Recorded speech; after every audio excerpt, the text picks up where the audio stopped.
Hello, welcome to Virgo Philippines. So, reading po natin ito for Virgo, Sun, Moon, Rising, Venus, and Jupiter Virgo. So, let's start the reading, guys. Take only what resonates. So, this reading is love reading, guys. And if you want, pwede ka magpa-personal reading kay Jing Tarot Reader. And, yung kung gusto mo nakakoncentrate sa career or yung reading may career, whatever, no, mag-focus ka or mag-check ka na lang ng ibang videos. Nakalagay dun sa pinaka-channel natin. Ayan, nakalagay naman yung title. Anyway, check it out na lang. And itong reading na to nakakonsentrate sa love. Let's start your reading. Pa-comment na lang sa baba, guys. Kung makaka-relate ka, pwedeng hindi 100%.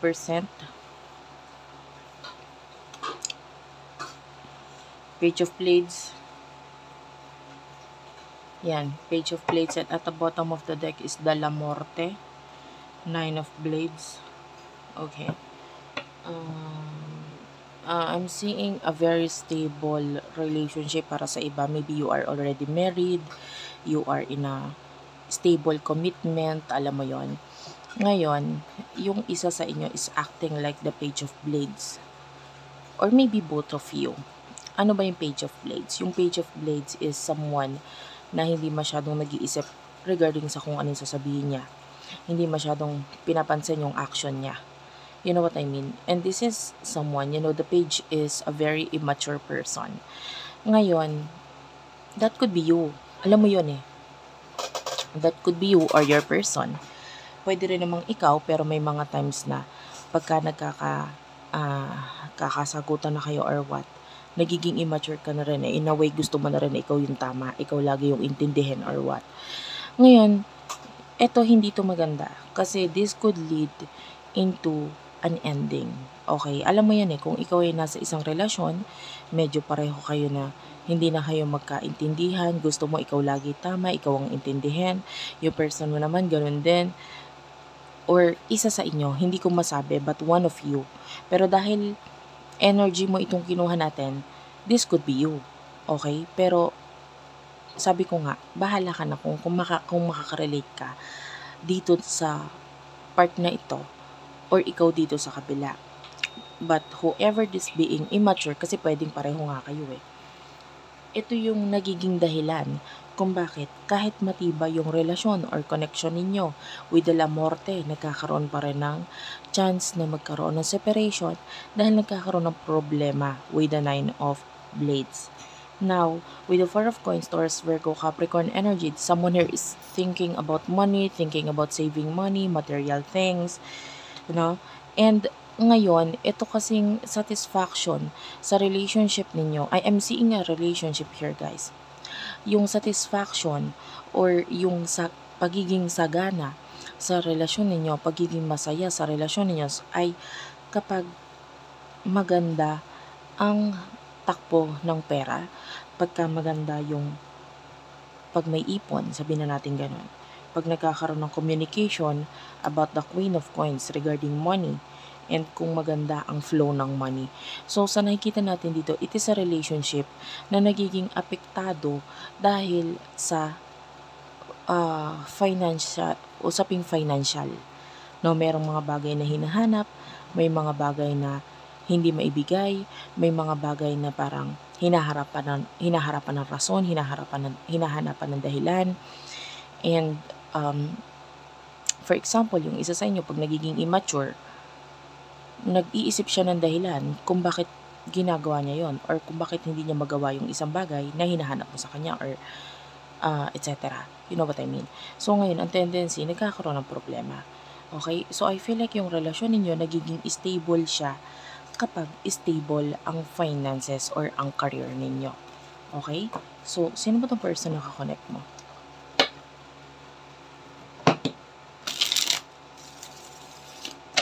Take only what resonates, guys.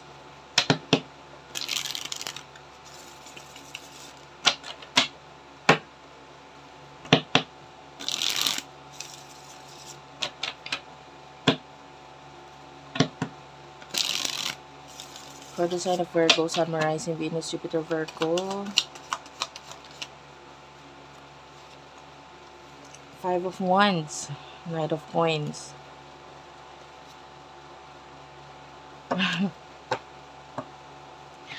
Ah, natatawa ako kasi I don't know, pareho naman, sabi ko nga kanina, pareho kayo nakukuhanan ko ng energy ng immaturity. Alam mo yan sa sarili mo eh. Halimbawa, ikaw ay tinatamad, matutulog ka, sabihin mo sa person mo, masama pakiramdam ko or what. May ganun eh. Some of you, it's just because hinahanapan mo nga ng rason yung mga action mo. No, ng dahilan or gumagawa ng dahilan mismo regarding sa kung bakit ginagawa niya yung action na yun, na sa nakikita ko it's immaturity kind of action. Ngayon with the 5 of Wands, nakakita tayo dito ng pag-aaway, problema. With the Knight of Coins, yan nga, pwedeng medyo mabagal yung flow ng money, usaping finances. So nakakita tayo ng problema regarding dito. At the bottom of the text, there's La Morte. The La Morte is death card. It is Scorpio energy. It's an ending. So, sabi ko nga, itong pareho kayo na nag-iisip or iniisip na itong relasyon ninyo, posible pang magkaroon ng katapusan or ng ending. Hindi lang ikaw, siya din. Both of you can feel it. Both of you can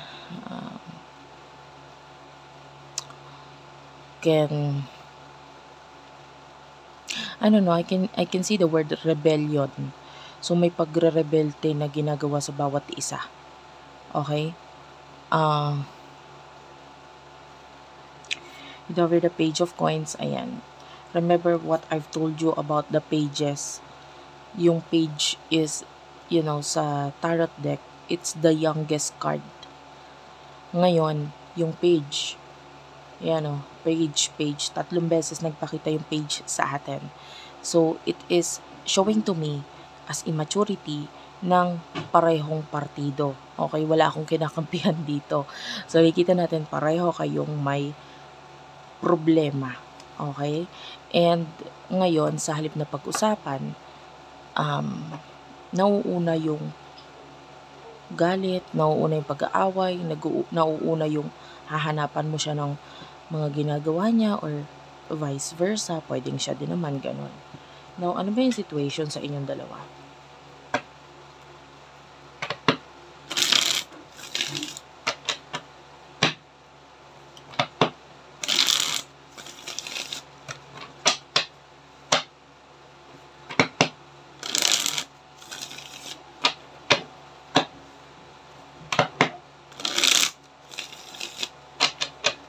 For the sign of Virgo, you do have your pretending. Clarify the pretending, please.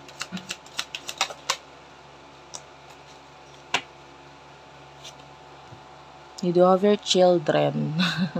Kanina pa nagpapakita sa akin yung mga bata, So, mga batang energy. So, sabi ko nga, pareho kayong nagiging bata dito sa energy ninyo. Pareho kayong gusto mo intindihin ka niya, and then vice versa. Gusto niya namang intindihin mo siya. Katulad ng isang paslit, katulad ng isang bata, 'di ba? Nagngangaw-ngaw, umiiyak, hindi alam talaga kung anong gusto. Gusto lang mag-tantrums, gusto lang umiyak, ganun ganyan. Pareho kayo. And so, minsan yung away ninyo, wala nang saysay. Kasi nag-aaway kayo nang hindi nyo naman alam kung anong punot dulo, anong dahilan, anong dapat gawain. Gusto nyo lang magngaw-ngaw.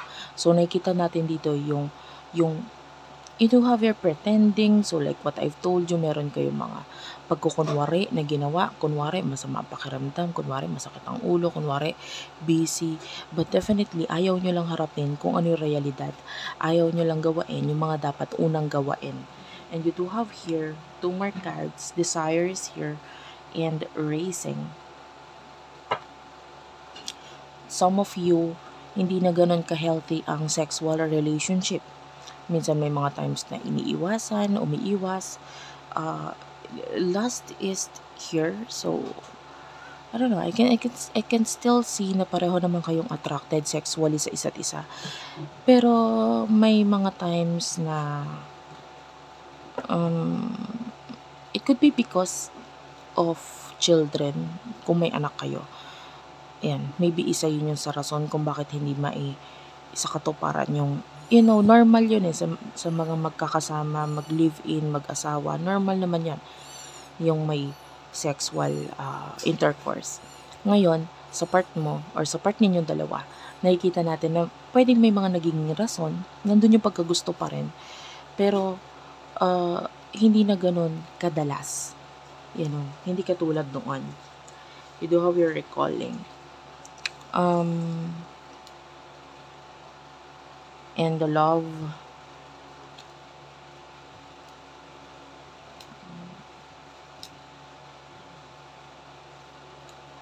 well, someone here is wishing or still connected sa kanyang past.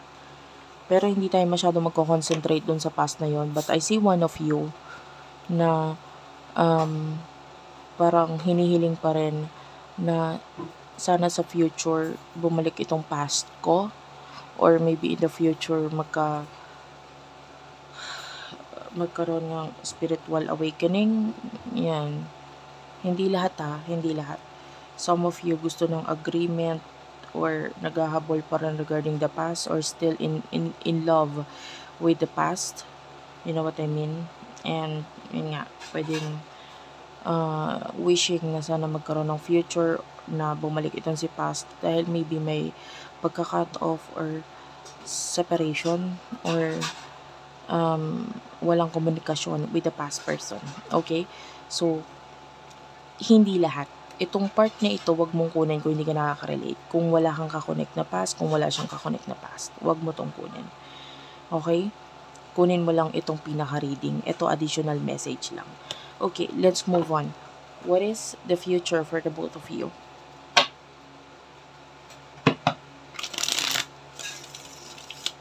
For the sign of Virgo.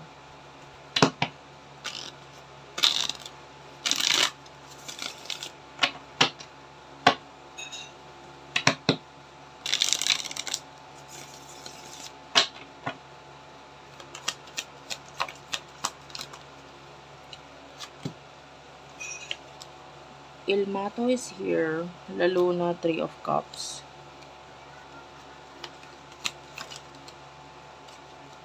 Queen of Wands.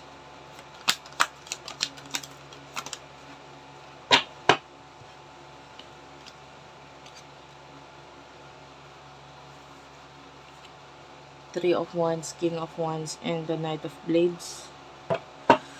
Bottom of the deck is the Ten of Coins. Kukuhanin natin yung situation in the near future sa inyong dalawa.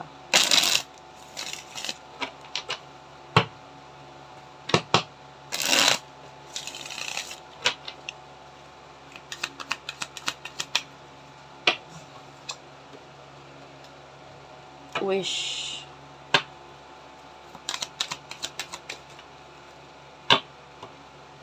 There's unconditional at the bottom of the deck, and may lumabas pang dalawa, which is the Bounty Hunter and the Focus.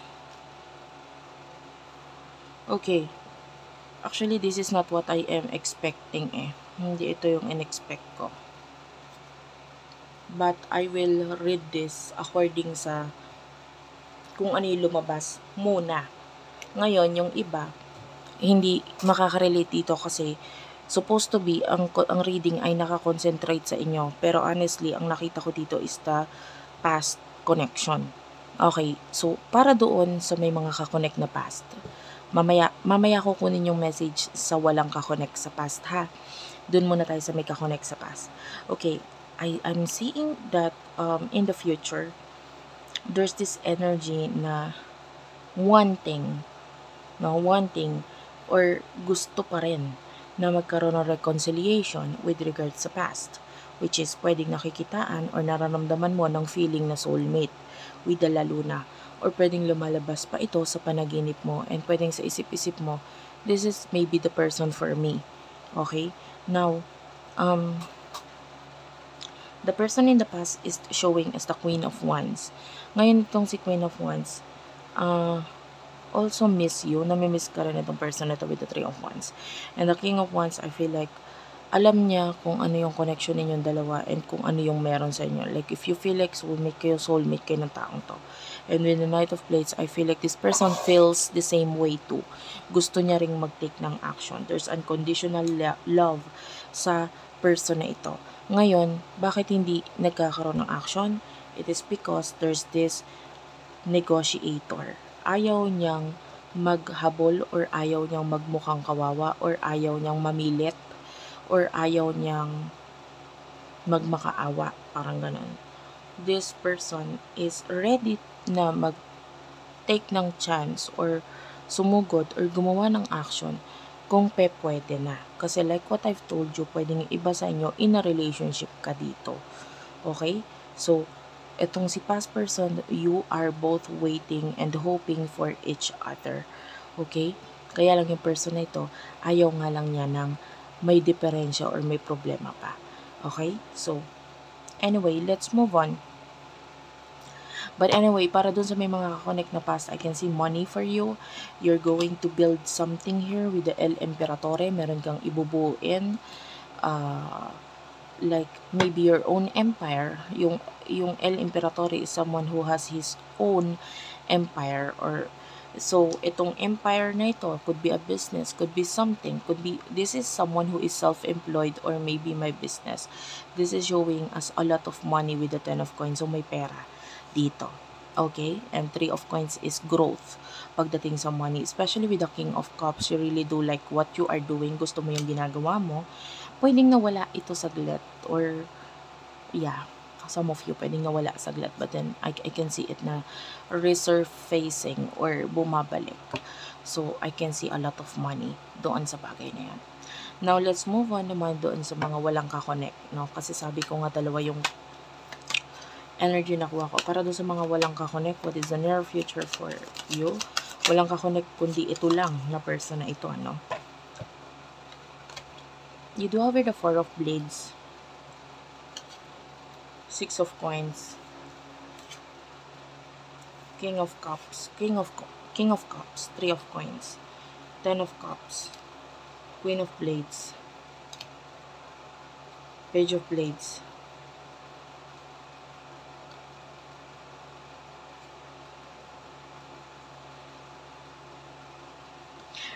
the way I see this, yung 6 of Coins kasi is someone who is helping.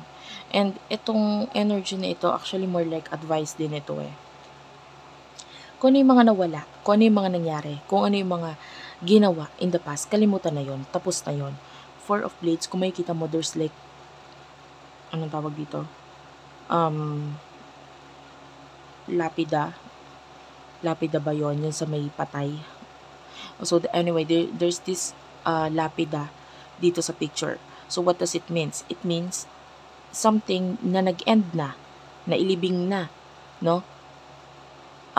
Katulad ng isang patay, pag ang bagay or ang sitwasyon na wala na, okay? Ang bagay, halimbawa yung pera na wala na, mga sitwasyon in the past, nagawa na, tapos na yon, napag-usapan na yon, now you have to leave it behind. You have to forget about it. Kalimutan mo na. Yun lang yan eh. Pareho kayo. You have to forget about what happened in the past. Ngayon, with the 6 of Coins, nakakita tayo dito ng pagtutulungan. Your person, nakikita natin na willing siyang tumulong, willing siyang ibigay lahat. Now, kailangan i-acknowledge mo rin, or tanggapin mo rin, or makita mo rin kung ano yung mga bagay na ginagawa niya. This person wants appreciation.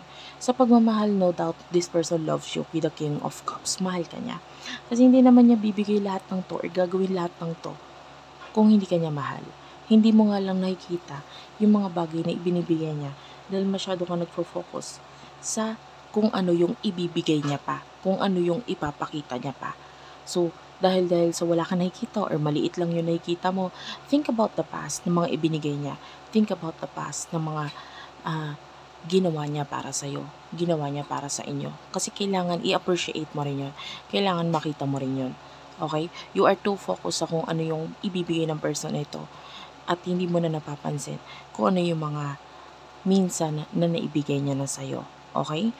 Now, 'di ba? Kung hindi ka matututong makontento dun sa mga ibinibigay niya, talagang hindi ka magiging masaya sa kanya. The way I say this, kailangan mo rin tulungan ang sarili mo. Hindi pwedeng hahanapan mo ang taong ito ng rason or dahilan. Kasi kailangan tingnan mo rin ang sarili mo. You do over the 3 of Wands. I can see definitely money na growth with regards sa money. Pero sabi ko nga, itong sa bagay na ito, kailangan ito pinagtutulungan. Okay? And at the bottom of the deck,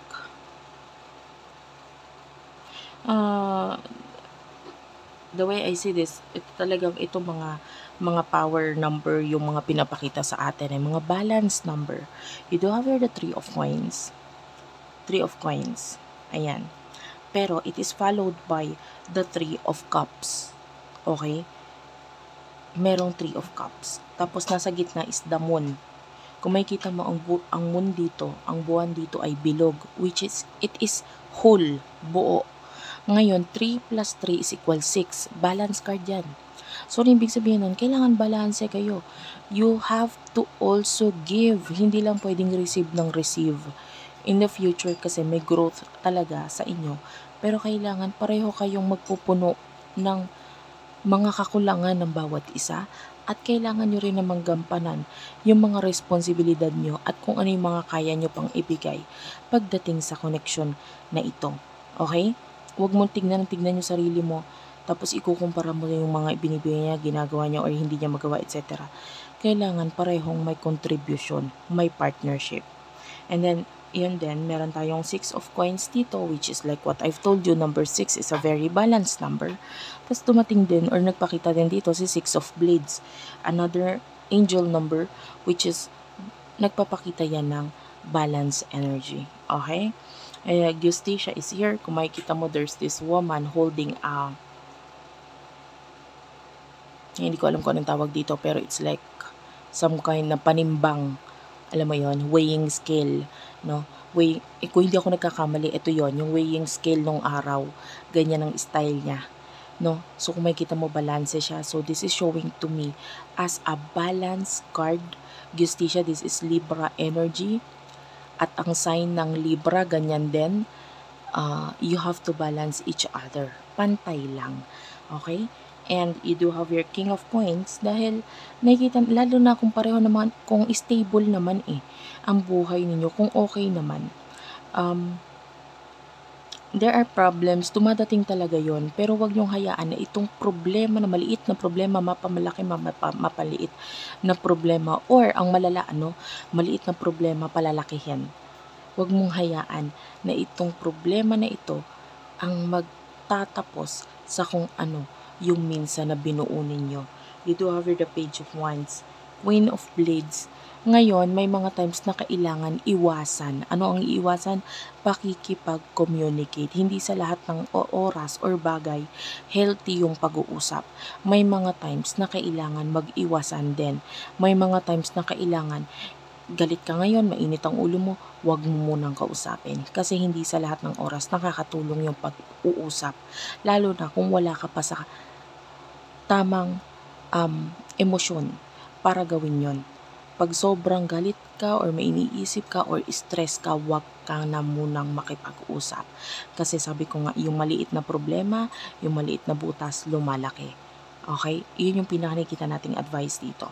And also, you do over the 10 of Cups. I can see happy family, happy relationship in the end. Kung sabi ko nga, ikaw din mismo mag-a-adjust. Okay?